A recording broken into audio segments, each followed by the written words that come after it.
Okay, hello everyone. Hope you're all doing well.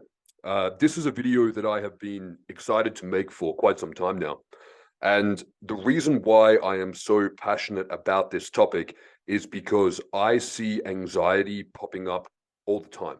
In fact, I would say that anxiety is probably the number one negative symptom that I see reported to me in my clients, both in terms of the symptoms of hypogonadism, but also negative symptoms that still occur even after TRT has been dialed in. And there are a lot of reasons for this. And a lot of this will be discussed in this video, and then it will be further elaborated on in a follow-up video that I have on your brain on testosterone and the war on masculinity. So what we're looking at here in terms of anxiety and stress is something that I believe is very deeply rooted in learned fear, learned failure, unresolved psychological trauma, or a combination of the three. And in overcoming this and working with this, generally there is work that needs to be done in certain areas to resolve these negative thought processes. And one thing that can be very helpful when dealing with something like this is using something to manage the symptoms and using something to short circuit this vicious cycle of chronic stress and anxiety. So what this talk is going to be based on is actually a post that I've taken from my Facebook group all the way back in November last year. So at the moment, it's a few days before Christmas 2022, so about a year ago. And this post has aged very well. And that's one of the reasons why I actually waited so long to do this, is because I wanted to give this protocol, which I'm about to share with you guys now, more time in the trenches to see how it actually checks out and what actually occurs, not just in the short term, but in the long term when managing clients with their anxiety. And the reason why I'm so excited about this protocol and so happy to share it with you guys is how well tolerated it is across a broad client population, but also how effective it is. So I've done this a little bit unconventionally. So before we get into this, I am not a doctor. If I was a doctor, I am not your doctor. This is not medical advice. If you are currently dealing with mental health issues, please discuss this treatment with your provider or your practitioner before going ahead with it. I do not really see adverse reactions to these compounds, but I'm going to add a few caveats here. So if you are planning to utilize these compounds, please watch the whole video. And I'm actually going to put the protocol up at the start. So if you want, screenshot this, exit out of the video, and saved you some time. But what we're looking at here is a combination of phosphatidylserine with CBD oil.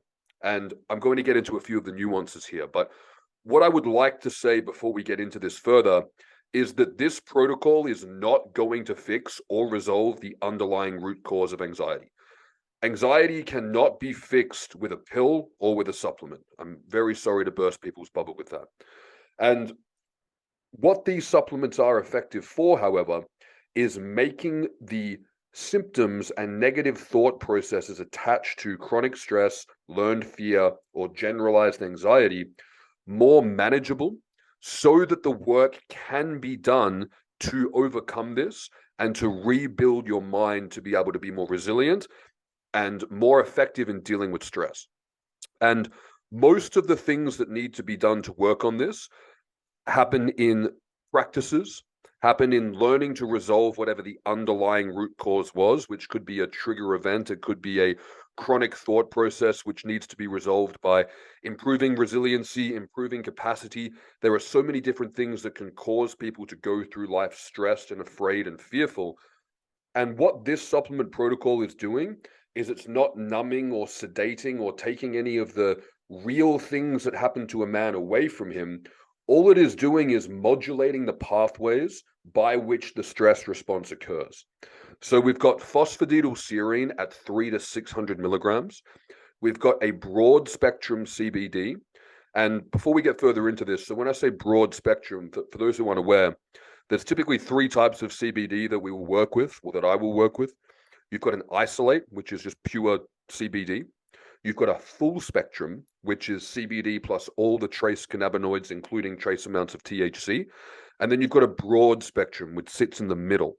And this is everything in the full spectrum, but with the THC removed. Now, before all the cannabis fans come after me for saying that broad spectrum is not as effective as full spectrum, it comes down to the context in which you're using this. And if we're working with someone who's got a baseline high stress response, they're chronically anxious, that small amount of THC actually may not be that well tolerated and it may not be beneficial. And if the individual is wanting to push the dose of CBD up, then that trace load of THC could get to a point where it does cause negative symptoms for the individual. So if you have experience with full spectrum CBD and it works for you, then by all means. But I do recommend starting with a broad spectrum, or if that's not available, this would be one of the circumstances that I would actually recommend shooting for an isolate over a full spectrum if you don't have experience with cannabis medicine at all. So the idea is using them together for a couple of reasons, which I'm going to elaborate on further. But it's both a mechanistic thing in terms of allowing the phosphatidylserine to be absorbed properly, but also in having a synergistic mechanism of action in covering all bases relating to the stress response. Now, some people won't want to use CBD for whatever reason, or they won't be able to access it, either in terms of legality or financial limitations. So in the event of that, it can be substituted for a highly concentrated, purified, non-oxidized, heavy metal-free, triglyceride form, EPA and DHA rich fish oil. And I don't have any financial affiliation with any of these products, or I don't even have a affiliate code for any recommended brands. But the brand I do recommend for fish oil, you can get off iHerb or Amazon. It's just called Sports Research, comes in a black bottle. And it's the triple strength Omega. So one soft gel will give you about a gram of combined EPA and DHA in a very high quality form. So that can be substituted. Now, this protocol is designed to be taken 1 to 2 times per day. So I recommend starting with it before bed to help with sleep. And then if an additional dose is needed, then a second dose could be taken in the morning. Now, some people may find that the CBD in particular might make them a little bit too lazy throughout the day, and it's not really that effective for daytime use. But if you're used to being highly strung and on edge 24/7, it may actually be a welcome relief. So the other thing that I'm going to caveat here before we get further into this is to test and treat for a pregnenolone deficiency if it's present. So I've got a masterclass up on pregnenolone on my website, and I'm going to be doing a summary for this channel very soon. But the main point of that video is that if pregnenolone is deficient, it must be corrected. If it is not deficient, then you want to leave it because it will cause side effects and it will not resolve the root cause of the anxiety if the pregnenolone deficiency is not directly contributing to that. So please keep that in mind. Most importantly, all of this is setting a foundation for the individual to go and do the diet and lifestyle practices required for psychological and physiological fitness, which I'm going to get to later. So this is a post taken from my Facebook group, as I mentioned before. I'm going to go through it. I'm going to embellish a few points, add a few points. There's about 7 slides to go through here. I've covered up some of it with my head, but I wrote this so I can kind of remember what the gist is. So let's get into this. So first point to start with, although there is no magic pill to cure stress and anxiety, there are to work with the symptoms. And that's a really big factor here, is that none of this is going to resolve the way that your mind thinks by default, but it is going to help manage the symptoms while you work on resolving the root cause. And it's so important for people to see themselves as not broken in this kind of scenario, to take control and take power of the fact that they can actually work on this. And I'm going to give you some of the tools here to work on that. And then I'm going to give more tools to work on that in day-to-day life in my upcoming videos. So phosphatidylserine and CBD provide synergistic benefits to significantly modulate the adrenal, endocannabinoid, opioid, and GABA pathways to reduce anxiety and stress in a complementary fashion. Now, these 4 pathways that I've listed here are the 4 pathways which modulate your stress response.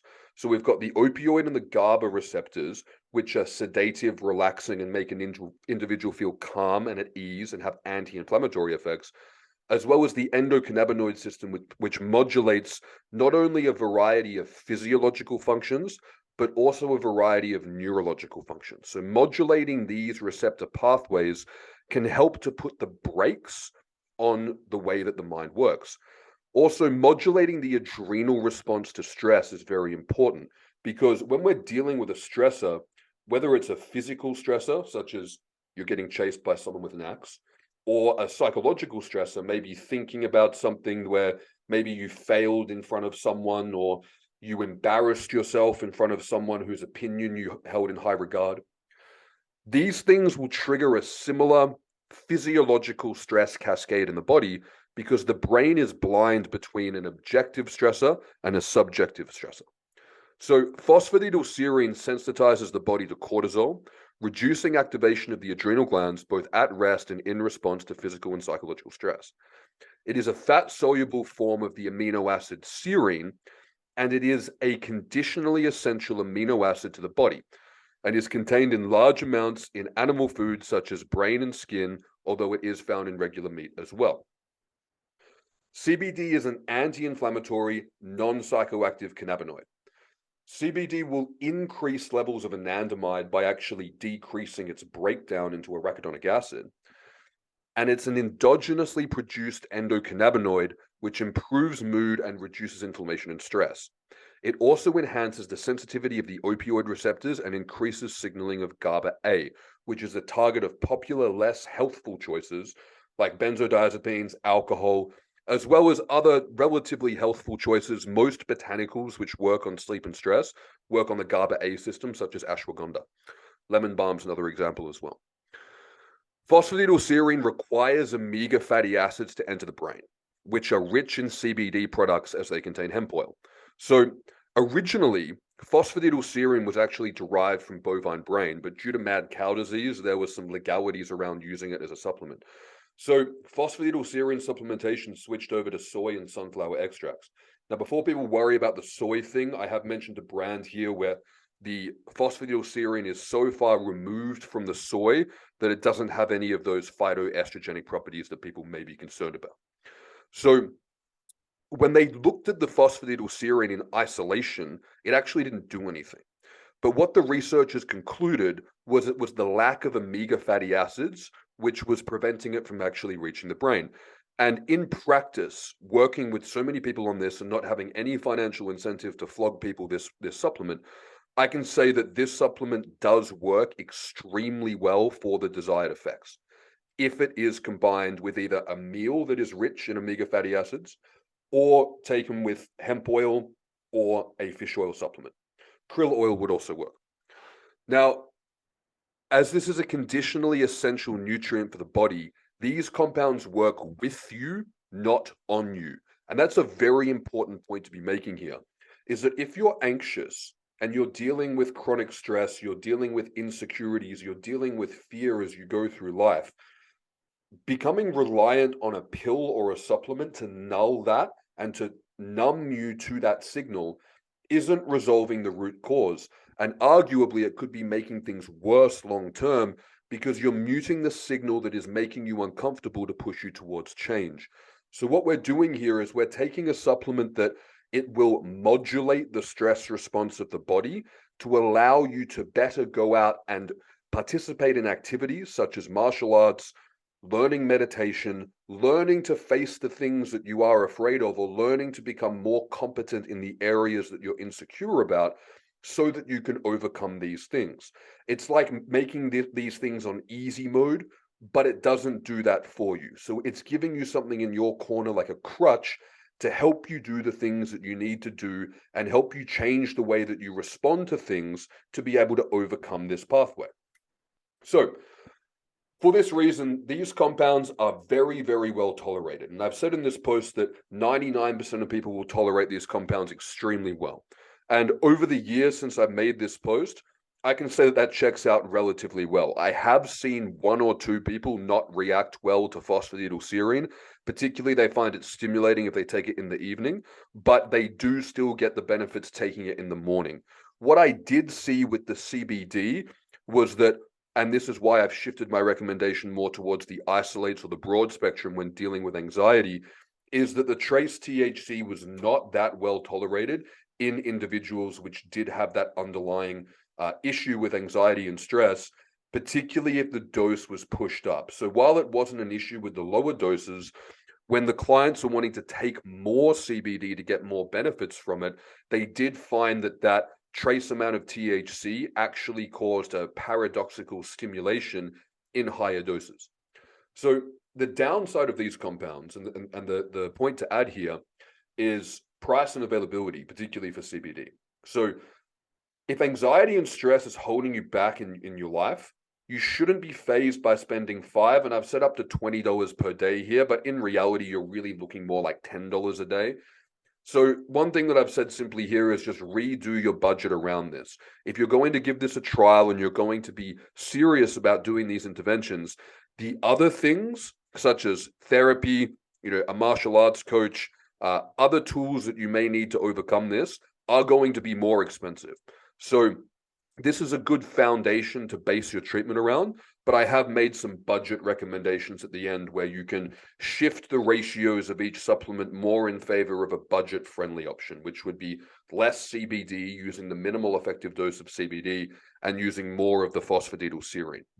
So phosphatidylserine has a minimum effective dose of 50 milligrams, and it has been studied primarily in doses of 6 to 1200 milligrams. Now, it can be taken multiple times per day. Now, the confusing thing about this product, however, is that a lot of the time when you're looking at, let's say, a compound or a blend or a capsule that contains, 100 milligrams of phosphatidylserine, by weight, it might actually only be 30 to 50%. So when you're looking at these products, it can be confusing to go, okay, well, if it was studied at 6 or 1200 milligrams and my product is 300 milligrams, is that actually 300 relative to the study, or is it only 150 or even 100? And the answer is, based on the study, it's not really that clear. So what I recommend people do is there's a few brands I recommend. So one is the Now Foods Extra Strength 300 milligram phosphatidylserine, comes in an MCT soft gel. That, as far as I'm aware, is the most economical option to get this, and it's available all over the world. iHerb, Amazon, Now Foods are stocked everywhere. Personally, I like to use the Thorne Isophos, which is a 100% isolate, but that is a little bit more expensive. And other options include Jarrow. Jarrow make a 100 milligram option, but another option which I've mentioned here is Serenade, which you can get from a brand called Doctor's Best on iHerb and Amazon.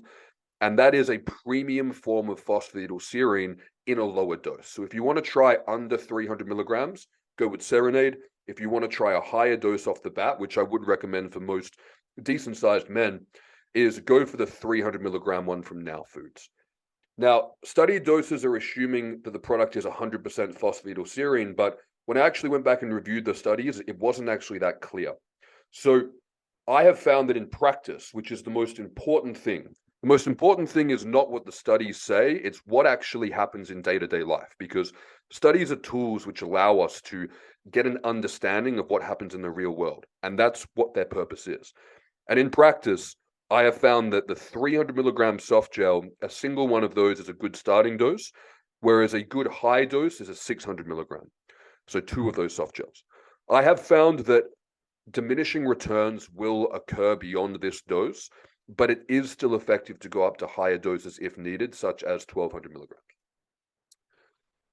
So I've kind of echoed a lot of that here. Another point is that it can be taken during the day as a nootropic, or it can be taken as something to take the edge off caffeine. So it's actually included in many popular nootropic blends. And it can also be a good pre-workout to stack with your stimulants to take the edge off training and kind of keep you in the zone. Now, CBD oil is also marketed in 5 to 10 milligram doses typically. And while this is an effective dose for like an antioxidant effect, kind of, it's unlikely to really actually yield a subjective effect when it comes to having an anti-stress or a calming effect subjectively. So CBD has often been studied in doses of 50 milligrams all the way up to 1200 milligrams. And what I've seen when I've reviewed the literature is that they typically do see a paradoxical stimulation occur in doses. I've mentioned here 600 milligrams, but there's even some paradoxical stimulation which has occurred in 300 milligrams in some studies. So for most people, a high dose of CBD would be considered 100 milligrams. And in this post, which, as I said, was written in November last year, I'm looking at dosing based off milligrams, but I've actually developed the protocol more now around milligrams per kilogram of body weight. So for a 100-kilo dude, a 0.25 milligrams per kilogram of body weight would give you that 25 milligram starting dose. And I think if you're dividing it up over the day in two doses, I think 25 to 50 milligrams is a good dose. And then if you're taking a single bolus dose at night, I think you could push that up to 100 milligrams, depending on how you tolerate it and depending on how it makes you feel. When it comes to CBD, while cost is the main issue for a lot of people, there can also be, I would say, undesirable effects that can occur in higher doses. Just regarding lethargy, anything that is calming and relaxing in high doses can be too sedating if you go up too high. So I would recommend 25 milligrams is a good starting dose. And if you're on a budget and that's not viable, I think 10 milligrams would probably be the minimal effective dose to make it worthwhile. Now, phosphatidylserine and CBD do not cause a tolerance. That's one of the best things with this. There is no withdrawal, there is no rebound the following day. Rebound anxiety is awful for people who use things like benzodiazepines. There's nothing like that to deal with here. So we're using two compounds which have antioxidant and anti-inflammatory effects in the brain, so they're actually good for your brain. And that's another reason why I love this protocol so much, is that you're taking something that's not only going to make you feel better, but is actually good for you. Generally, most of the time when people are taking things to have a relaxing and calming effect, like alcohol or psychiatric drugs, they're not actually good for your brain long term, whereas these are. So phosphatidylserine is neuroprotective, CBD is a systemic antioxidant. So the subjective effects of these compounds is far more subtle when compared to other things. So this is not something that's going to make you have the inability to keep your eyes open. It's not going to be something that intoxicates you so that you can't drive a vehicle. But keep in mind with the CBD, if you do have the trace THC in there, it could be intoxicating depending on how you use it. But in general, one of the reasons why I love this is that if you recommend this stack for new parents, for example, they will still hear the child yelling out or crying at night. And if they have to get up to change the child or check on the child, they're not going to be groggy and intoxicated and whacked out. Like with other sleeping supplements, they can do that. So that's also very good. If you wake up, you're still going to be able to be cognitively sharp if needed, but you're also going to wake up in the morning refreshed and feeling good. One thing that I get people to note with this protocol is asking them what the tone of their dreams are like, i.e., have your dreams become more enjoyable and less stressful?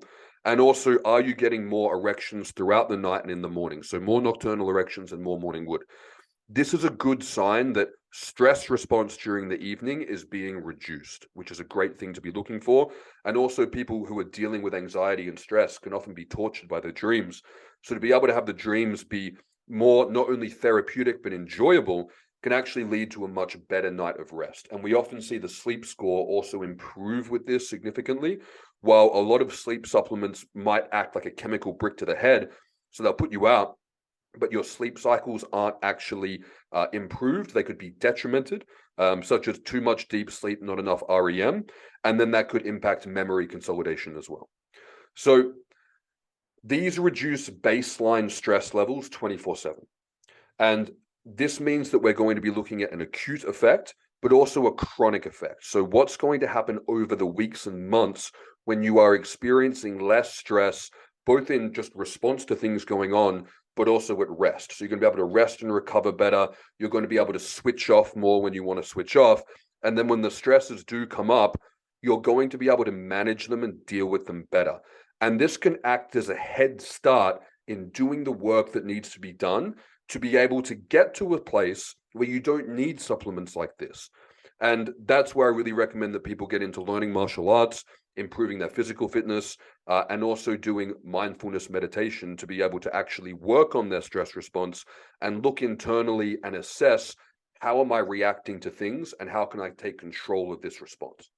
So these compounds should be taken together to maximize their effects. So as I said, they are both synergistic in their mechanism. So you've got phosphatidylserine, which is reducing the stress response from the adrenal glands, as well as CBD, which is improving GABA A signaling and opioid receptor activity, and also acting as a systemic antioxidant. So you've got two synergistic kind of halves to a whole, but you've also got the CBD, which is allowing the phosphatidylserine to work better.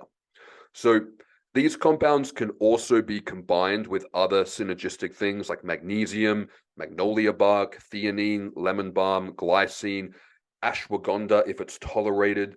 And the other thing that I've also added in, so if you're on a budget, I would recommend pushing the CBD down to the minimal effective dose, so 10 to 25 milligrams, depending on your size, and pushing the phosphatidylserine up to 300 to 600 milligrams. So if you're going to take the CBD out, push the phosphatidylserine up. So I've just added a few extra notes from today. So everything up to then was my previous post on this. This is a few notes from today. So as I said, supplements will not fix the underlying unresolved traumas, learned fear, or maladaptive psychological coping mechanisms leading to a disproportionately high stress response. So if you lack the resiliency that you need to deal with the stresses that you're dealing with in life, this will not give you that skill set. It will just give you a head start towards developing those things. If you're in a situation where you're chronically stressed, you're insecure, and you're afraid, going and doing a boxing class and then coming home and meditating may not even be possible for you because the psychological barrier is just too high. The wall of ugly, I call it, is just too big to overcome. And if you're in that situation, that might even make you feel more guilty because you know what you should be doing, but you just can't do it because it's too daunting. And breaking this vicious cycle to allow you, it's not going to completely numb you out like taking a Valium or a Xanax, but it can put you in a situation where you can go, okay, I can face my fears, I can go and do this. And instead of the stress response being overwhelming and paralyzing, it will be brought down to a level that you can work with. It will still be difficult to do these things, but if you're sitting down and meditating and your mind is going a million miles an hour and torturing you with everything you're afraid of, everything you don't like about yourself, reliving everything bad that you've ever said or done, then that might not be something that's going to work for you at this point in time. And giving you a little bit of a head start or some training wheels even to be able to do these practices, it's what's going to lead you out of the bad place that you're in. So many times fear and anxiety are circumstantial, and outside factors need just as much attention as internal factors. So if you're in a job that you hate, if you're in a relationship that's not serving you, if you are metabolically compromised, so you're insulin resistant and overweight, if you're drinking alcohol regularly, you've got systemic inflammation and chronic pain from a poor diet, all of these things need just as much attention as the inner things in terms of how you're responding to things. So external factors often need addressing, and internal factors also need addressing as well. Supplement protocols will allow men to work on the root causes of their fears and insecurities by either integrating past experiences or working on improving resilience. And it's one of the reasons I'm such a big fan of martial arts is that if you've got issues with fear, if you've got issues with insecurity, sometimes physically going through exercises where you're on the offensive can give you courage and resilience and fearlessness in other aspects of life because those skills translate. Also, you are regularly going and doing something that you suck at that you don't have to do for the sake of being better. That is a huge step forward and breaking a lot of the time a vicious and self-destructive cycle that anxiety can lead to. So mindfulness, meditation, and martial arts, I've said a few times, in combination, in my experience, are two very powerful practices that are also very synergistic, which help men control and manage their stress response, learn to separate from their emotions, and to also cultivate resilience and real-world skills. So in conclusion, this protocol, I do not have any financial incentive to sell you. It is something that I have seen work remarkably well, not just in reducing the acute negative symptoms of stress and anxiety, but also helping guys get back on track to getting to a point where they're no longer stressed or afraid of what they're experiencing in their lives. So before trying these supplements, definitely discuss them with your provider. This is not medical advice. And I hope you guys found that useful, and I will see you on the next one.